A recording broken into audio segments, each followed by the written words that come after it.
아이들은 사람이 손으로 하는 것들을 입으로 하게 됩니다. 아이들에게 무는 강도 자체를 조절하게끔 교육을 꼭 해주셔야 돼요.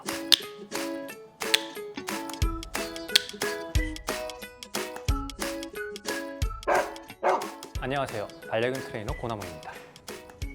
네, 오늘의 주제는 반려견이 자꾸 손가락을 물어요. 바지를 자꾸 잡아당겨요. 이런 입질이나 살짝 무는 것들에 대한 것들을 어떻게 고쳐줄 수 있는지 배워보는 시간 가져보도록 하겠습니다.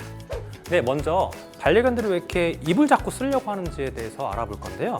감자와 같이 이렇게 작은 아이들 같은 경우는 이갈이라는 시기가 있어요. 이때는 이빨이 굉장히 간지럽고 자극이 필요한 부분이 있습니다. 때는 이 자극들을 낮추기 위해서 사람 손이랑도 물어뜯어보고 사람 옷도 이렇게 무는 경우가 있습니다.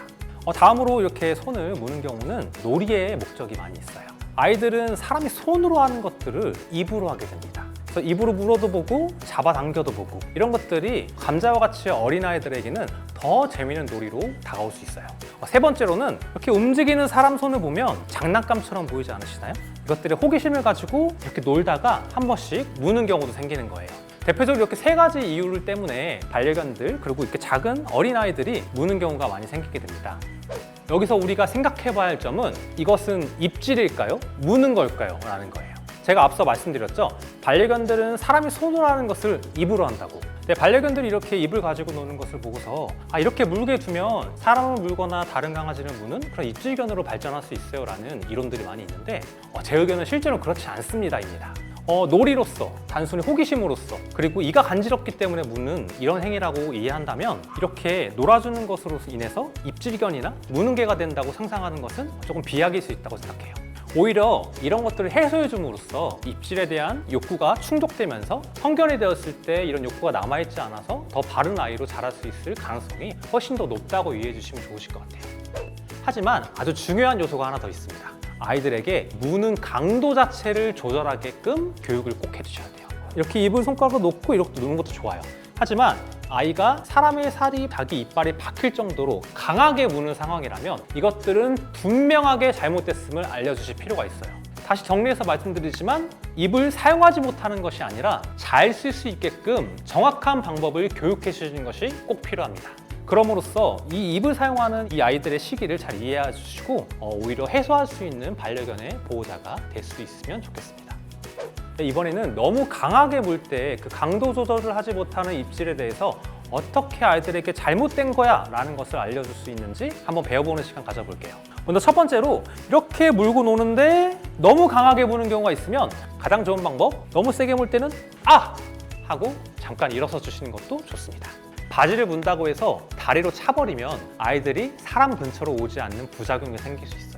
이게 잘못됐다라는 것을 아이들에게 위협을 하거나 해서 쫓아내는 방법이 아니라 오히려 물총을 쏜다든지 큰 소리를 한다든지 아니면 다른 대체 행동을 시키시는 것으로 아이들의 행동을 바꿔주시는 것을 더 추천드려요.